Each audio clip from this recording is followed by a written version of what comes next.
is Sam. Uh, I think start with maybe an introduction to ClearTrip. We are an 8-year-old travel commerce business, which is, I think, considering all the hype and hoopla around retailing, we are probably the dinosaurs in the room. We set up business about 2006, along with when travel was taking off with the LCCs. I think we've had a fairly interesting journey, evolving from a desktop product into trying to figure out how to get consumers to buy hotels online, to now becoming a far more mobile-first business. Roughly, with close to about 50% of our searches today coming from smartphones and close to about 30% of our transactions. So I think this bit about how mobile is going to help consumers evolve our things is something very close to what we'd like to understand. I don't think any of us understand it yet, but I'm looking forward to an interesting discussion. Hi, I'm Gaurav. Spent my first 13, 14 years in conventional businesses. Worked for GE for a decade. Was the Asia Pacific director with Manpower for a couple of years after that. And then my wife and I set up Fashion and You and Deals and You. We exited that venture in 2012 and started investing in companies in the digital space. We have a small portfolio of about 6 companies today. I recently also took on an assignment with India Today Group. I run their television commerce and internet commerce, including Baggett Today, and some other new ventures that we're setting up under that banner. Hi, yeah. I'm Prashant. I'm the co-founder of healthcart.com. We are 3.5-year-old now, based out here in Gurgaon. Basically a vertical retail play in the health and nutrition segment, and very recently launched HealthCart Plus, which is a mobile-based health engagement platform and a content-based kind of a business. Prior to HealthCart, spent a year in the startup space in healthcare technology,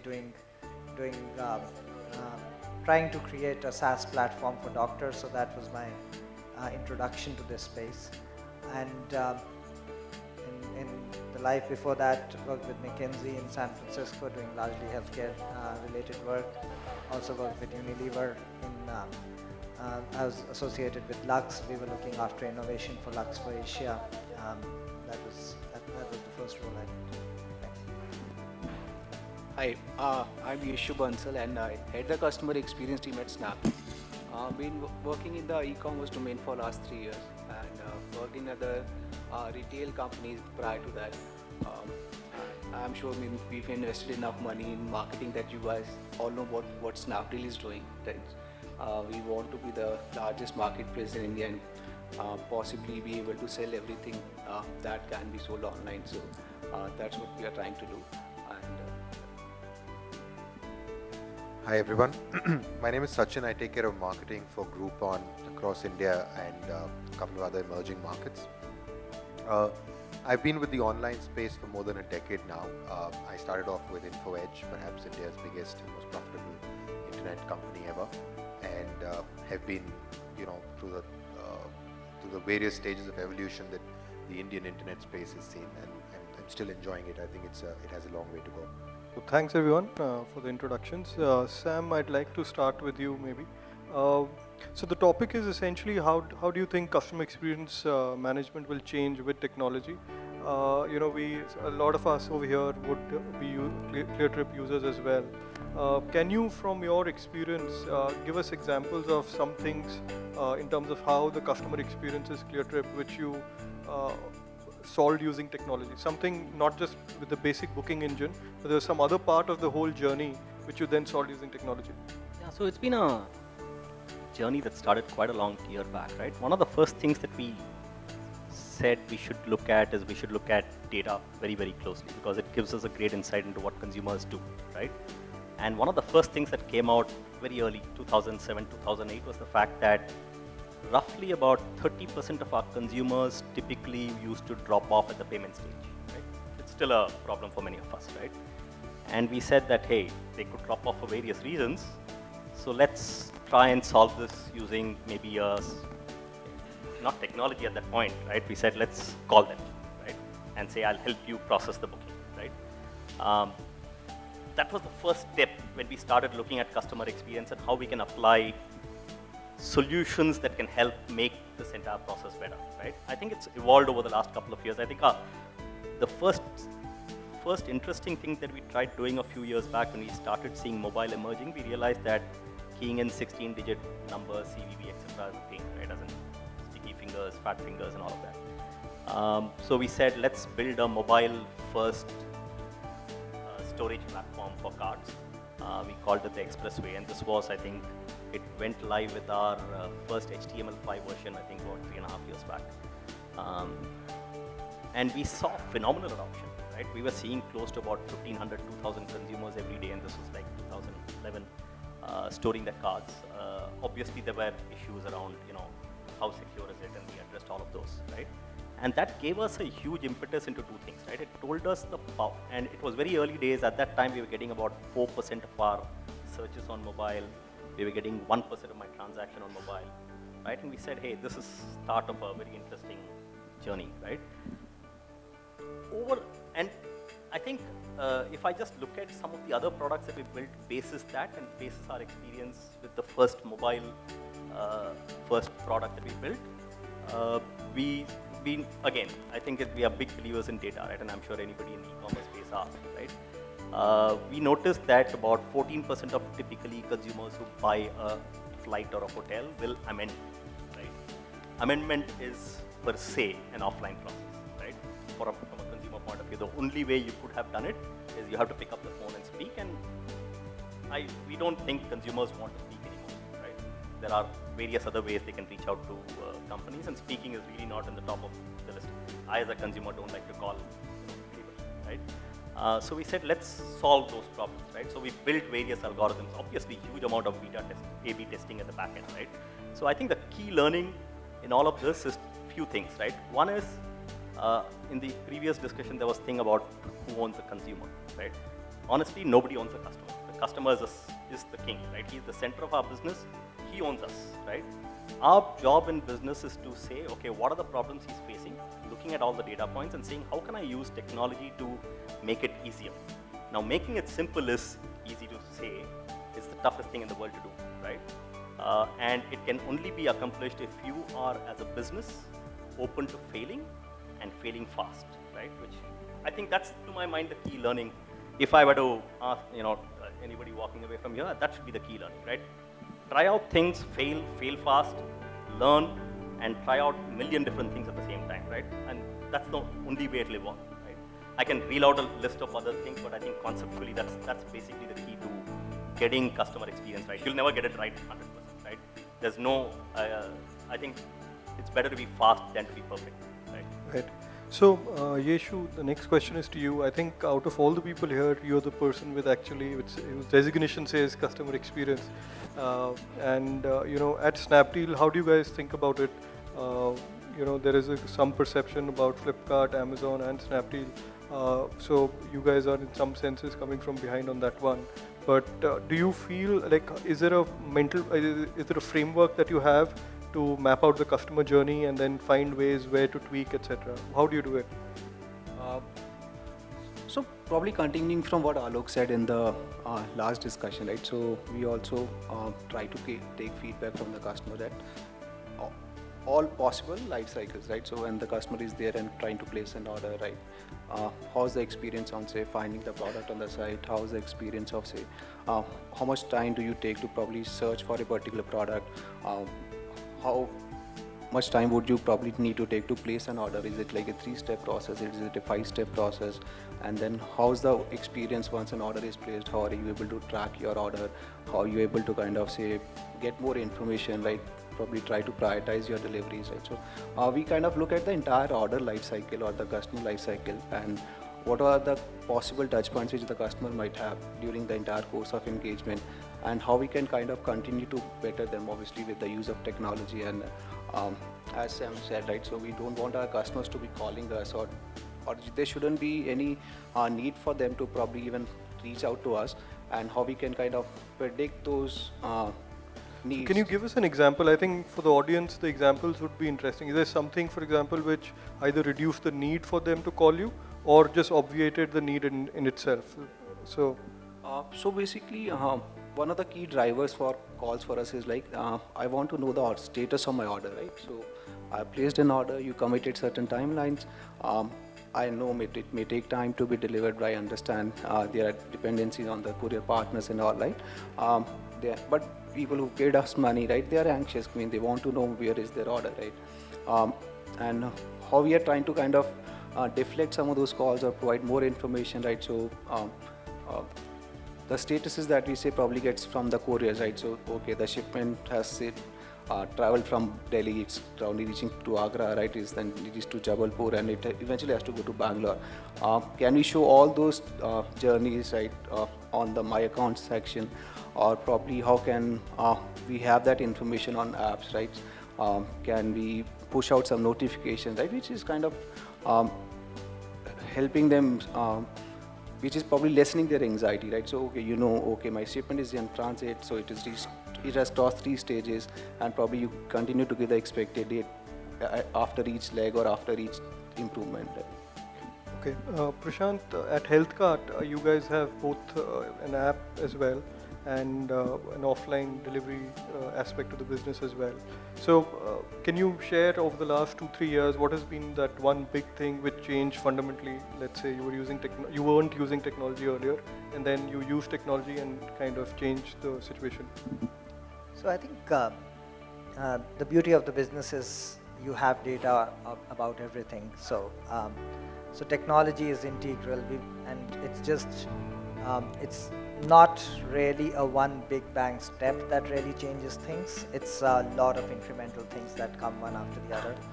We figured that almost half the calls that we receive were for order tracking, say at HealthCart. So obviously we wanted to figure out how can we use technology to alleviate that, rather than people having to try and call customer service agents again and again. And at what stages do they do they call? Some call right after placing the order. The first thing they want to know is what's happening. And we figured these were easy things to add. So first level of technology evolution was at what are the stages at which people get anxious, and we proactively communicate that. So SMS, email, just send out a message that this is what's happening right now, this is the expectation of the next step. Then came what next? How can we make it easier? Because the calls went down from 50% to say 30-35%, but still a fairly significant number of calls. People would still call, and again, for very basic things for which all the information was actually available and could have been exposed through technology. So we put it out there clearly on the website, order tracking. You put your order ID, and you get to know exactly where it is, and all the good stuff that comes with it. Figured still quite a few, 25% calls are still coming for order tracking. Thought most of the people on the move with the phone, maybe let's provide them an SMS-based solution, so where they can just ask for the status of their order. That also helped, but then again, it all moves incrementally, one thing after the other. Even that was, they had to put status and order number. Then we thought that why ask them the order number? We know their phone number. If they're just sending us a message saying status from their phone number, they should get the order ID. So that's going live as we speak. So I think it's a regular innovation, a regular process. You keep figuring out what is the stage that makes people anxious, and then try and find out the most efficient way to really deal with it. And when you talk of the offline side of the business, or even the mobile application or information-based business, the processes are pretty much the same. You figure from data that, okay, there are certain kinds of questions that are coming again and again. A lot of that information can be coded, can be made available, accessible in a much more easy to access format, and then you figure what format works best, and then deploy it through technology, because that's the only way it will be scalable. So that's the philosophy we use, and I think what's worked on HealthCart, the same works on Plus, same works on our retail stores. So before you go forward, let me just put in my 2 cents, because you've asked some fairly intelligent questions, right? First and foremost, technology is just know-how, right? Customer service or customer experience is a value that a company needs to live. Technology or know-how is just an enabler. We're using the word technology very freely, but in reality, most of what they're talking about is just adding communication points, right? It's not a question of some really sexy technology, right? It's basic sending emails. And what these guys are speaking about is pretty much exactly the same thing that I think everyone experiences, right? When I came to Baggett, right, like India Today Group, one of the first things I had to do was turn around the customer experience at Baggett, right? We used to generate almost 38% of our orders used to generate customer service queries, right? In 6 months, that is down to 9%, right? Most of it is around front-end empowerment, right? Empowering your call center agents, the first point of contact with the customer, right? Empowering them, measuring resolution time, right?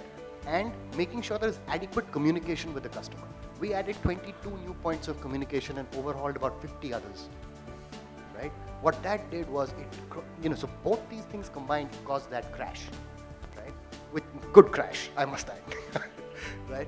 But I think when you discuss this, right, and we talk of customer experience and technology, it makes sense to break it up into 3 parts. One is the pre-purchase process, and that's the really interesting space at this point in time. Right? The second is the purchase process itself, which starts from the time the guy is paid up in one form or the other till the point in time the product gets delivered. Right? That's what everyone is currently looking at, focusing on, and it's fairly simplistic if you ask me. People have been working on this for a long time. Right? That's the boring part of it. It's the easy to implement, low-hanging fruit. Right? And then there's the post-purchase process. Right? That's I see him nodding his head very vigorously on that one, because that's the big pain in India, right? And part of that includes, okay, so let's just break it up into those 3 first. The pre-purchase is where the real interesting opportunities in customer experience lie. Historically, we've always looked at buying behavior, right, and chosen that as a predictor of what he will do.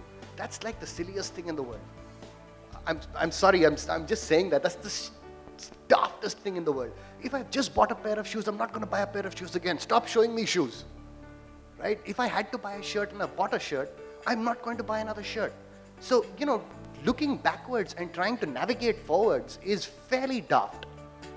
And with advances in some of the technological aspects, especially how browsers are behaving and the kind of information that you can capture today, there are predictive models that are happening, right? Which are based upon browsing behavior and interest rather than actual purchase process, right?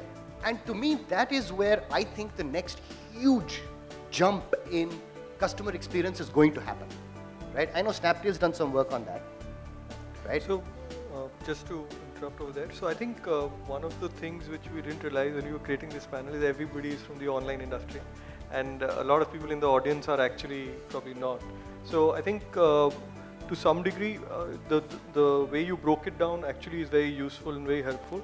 But I think for a lot of people, the ways of getting data about the first aspect, which is what are they going to buy in the future, still is in the realm of very, very much offline data, either based on surveys or some other studies.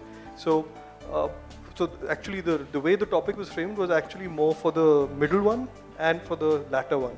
In the middle one, you're right. To some degree, some of the things are obvious. Some of the things, I'm sure, in the other organizations, people are trying to change. And in the latter one, again, we feel that there could be a lot more done. So, for example, one of the experiments that we were thinking of doing was, let's say you have something which will tell you when your car service is due next, or when your AC needs to be serviced, or, for example, you've been calling an air conditioning company for the service engineer to come to your house. Is there a way to kind of make that process a lot more easier? Usually you're in the office and stuff like that. So it's those latter 2 categories which we wanted to kind of focus on. I think Sachin is the only one who hasn't spoken. I think it'll be better, maybe we'll open it up for a discussion. But before that, I'd just like to add, Sachin, any thoughts on what? Sure. So as you mentioned that, a lot of offline companies will probably have it very differently. What an organization needs to look at is the changing landscape of a particular market, especially if you're taking the developing economies. A lot is changing. A lot of variables are very rapidly changing. Disposable incomes are rising. Time is reducing. Number of gadgets each person has is increasing, but the time spent on each particular gadget is reducing. In all this changing environment, what is it that I need to do as a marketer or as an organization to manage the customer experience and evolve that experience? I need to first ensure that I have a consistent consumer experience. If I'm an online player, it means the consistent experience should be across web, mobile, tablets, etc. If it's an offline sort of a retailer, let's take a retailer as example, it has to be the same experience in Delhi, the same experience in Indore, the same experience in all the places that the retailer exists. So that is a prerequisite. If you can't create that standardization, then then there's no point. Then the consumer experience will be very, very bad. The second point is a lot more consumers are now traveling because roads are developed, air travels become cheaper, and so on and so forth. So what you need is what you would have perhaps thought a few years back. It might sound like an oxymoron, but you need personalized standardization, which means it's what something like companies like Groupon are doing, which means it makes you feel like a local no matter where you are. So if you're in Paris, you just fire up the Groupon app. You can actually feel like a local because you'll know all the best deals running around you. If you're in Delhi, you can do the same. And that's what companies like Groupon, Uber, Google are trying to do. They're trying to standardize an experience, at the same time personalize it based on where you are, what you do, what you've been doing in the past. So that, I think, is where technology will play a very, very vital role in sort of evolving the customer experience. Sure, thanks Sachin. I think we'll open it up for questions because especially for people who are maybe not from the online industry, if they'd like to ask any questions of the panel. So my question is, I see a lot of remarketing happening. Amazon and everybody around, they track my journey. But the remarketing is not getting closed looped. I am yet to see any company which is closed looping and giving me something extra. If I've just bought a cooker, it will just keep popping me the same thing again and again. Like you rightly said, I'm not going to be buying another shirt. How do we close loop that? How do we create a user journey which is pleasing to him and brings him back again? It's not an easy task. So the way we're tackling it, and I'll say this from two different perspectives. I've spent 15 years of my life in offline businesses, and I've spent the last 5 years in the online space. But quite frankly, in the offline space, it's you're referring to the online space of an offline player.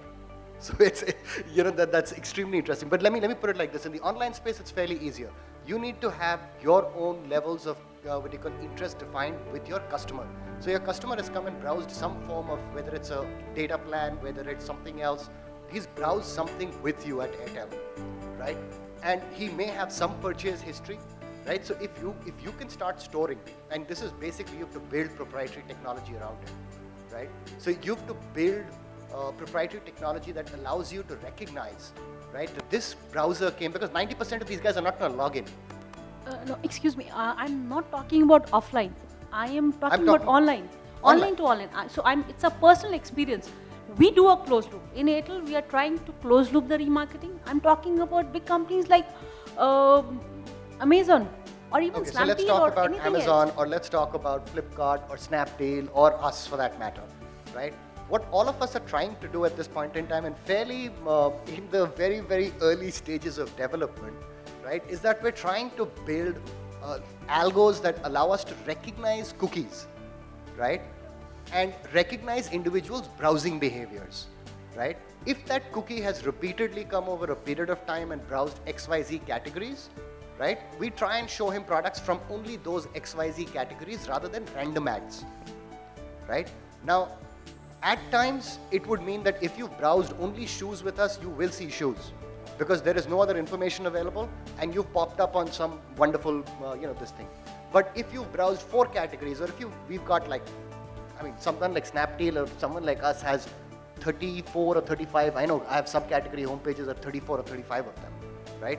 So out of those 34, 35 categories, you may only be interested in 2 or 3, right? And you may have come and browsed only those 2 or 3. right? Today my cookie actually enables me to know that and serve relatively relevant products to you, right? And that's the way we're trying to close loop. Unfortunately, 99% of browsers don't log in, right? So it's only at the time when they log in, and mostly it's at the time of purchase, that the loop truly gets closed and we know who it is. Right? I think remarketing itself is something that's what, about 18 months, 24 months in the making, right? At this point of time, a lot of the online players are doing a huge amount of experimentation around cookie pool, cross-tabbing it with purchase behavior, cross-tabbing it with browsing behavior, etc. Right? I think it logically will evolve to a place where we'll be able to predict what you will buy based on various different cross-tabs, right? I think it's very early at this point of time to say people have cracked it yet, right? So I think you need to give it time. If you continue to see a lot of cookies on stuff that is already not relevant to you, then I think you should just, pardon all of us, because it's something that I think we'll crack it eventually, right? It's in the meanwhile, clear your cache. So anybody else, customer experience management and technology, anybody else has any questions? Hi, I'm Sachin, and my question will probably throw some light on the kind of industry that I represent. One of the biggest challenges, as this gentleman rightly said, was that people exiting at the last moment of the transaction, which is the payment gateway. Can you name which company you work for? You'll be able to guess. Now, we too are facing a similar problem, but that's not at the payment gateway itself.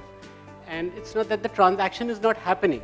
The transaction is happening, the money is getting deducted out of the customer's account, but the product is not getting delivered to him. The customer is not getting a confirmation of the purchase successful, which is generating a lot of customer dissat. And that's probably very, very evident in the book my shows and the PVRs and the Inoxes of the world. So I represent PVR. Okay. So is that, so the question is? That a lot of customer complaints get generated because of the fact that something's going wrong in the payment gateway, which deducts the customer's money, but does not confirm the purchase of the movie tickets. So you're essentially talking about the technical challenge regarding payment gateways. Yeah, how do we really fix this? So it's a fairly difficult problem to solve. Obviously, the larger e-commerce companies have built a lot of technology themselves. They've gone and spoken to banks. We used to get complaints like this till 2 years ago, 3 years ago, a lot of transaction failures, etc., or it getting stuck in the middle. Even now, it might happen on your mobile phone when the 3G or Edge network is not very great. But at least in my experience, it's more or less, the situation is a lot better across the board. I think first thing you need to do is relook at your payment gateway provider, and probably if it's been a very long problem, you need to change your payment gateway provider. But I think it's something to do with my limited technical knowledge, something to do with your payment gateway and the technology at your site. It's nothing beyond that. It's not a very big problem to solve. It should not be. It should not be, but you should never expect 100% success rate, right? I think that's something that you have to understand, right? Even very evolved e-commerce businesses, if we drop off stuff, right? It happens because there are so many different moving parts between payment gateway, latency on networks, a million different things that are happening there, right? So as long as you can track this metric and do a very simple fishbone root cause analysis, saying what are the things that are involved, what can be where it's dropping off, and build in measuring mechanisms that can figure out where it's happening and address it. I think that's the way we approached most of the problems, right? Out of the current payment gateways, which ones do you think are the better ones? We can take that offline. You can ask each of them which is the best. There are people who are building their own payment gateways as well, so it's a conflict of interest as well. So there was a question behind you. We'll probably, do you have a follow-up? Thanks. Can we have the question behind you, please? So I'm from a non-internet company, a traditional brick and mortar insurance. So experience in insurance is a very, very different world. One wrong claim and entire years of experience management goes for a toss. I'm interested to know, because we have this tussle with our technology team all the time, that we want to introduce this so we can deliver this, and hence the experience will improve. But where we always struggle is to show the benefit in real terms, in revenue terms, to both the CFO as well as the CEO, that this is what this will entail. So what I want to understand from the panel here, are there any examples of technology innovation where you have been able to very clearly articulate the benefits reaching to the company as well as the customer, and both wins? So are you talking in terms of some real innovations in technology, which was actually beneficial and could have been showcased so easily that the investments were released pretty much quickly rather than dwelling upon it for months? I can take a shot at that. It's a different question, right? And I think a good FP&A guy is probably more valuable in this than anybody else, right? But I can give you a perspective. So let me tell you this. So for example, I used to run GE Transportation for West Asia, and one of the things we used to keep talking with our management, or with our customers for that matter, is that what features a customer will actually pay for, right? Or put in his value proposition when he's evaluating you versus another competitor, right? Which means real cash for the business, right? Which means that you could charge a premium, or you had to work at a discount, right? And when you're talking of $1 million product, right, these things make a huge difference.